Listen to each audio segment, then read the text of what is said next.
how did it get like this?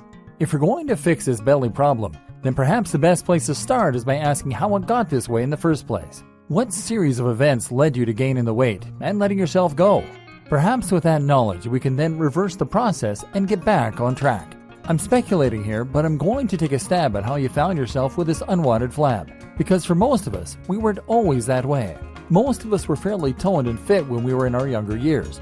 But then things changed. We got older, and then we started to get more tired. Hormones don't help. Hormones make our metabolism slow down as we get past 25, and suddenly it becomes much harder to keep the belly fat off. Not only that, but we start spending more and more time at work in the office and pouring more and more energy into that work. Then we get married, get a mortgage, have kids.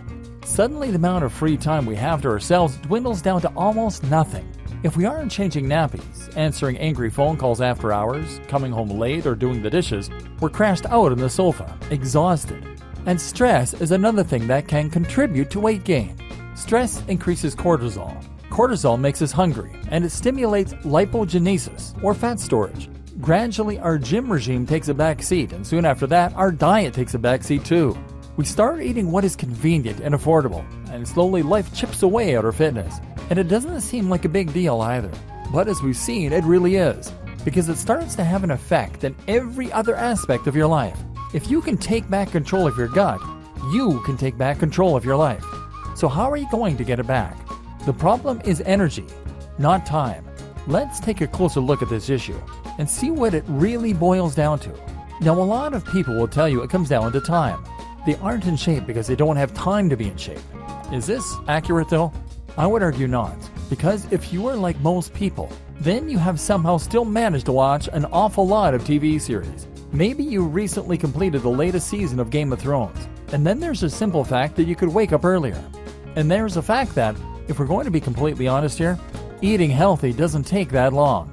In fact, it's very quick and easy to eat a salad, or to eat whatever you're going to eat tonight without the chips.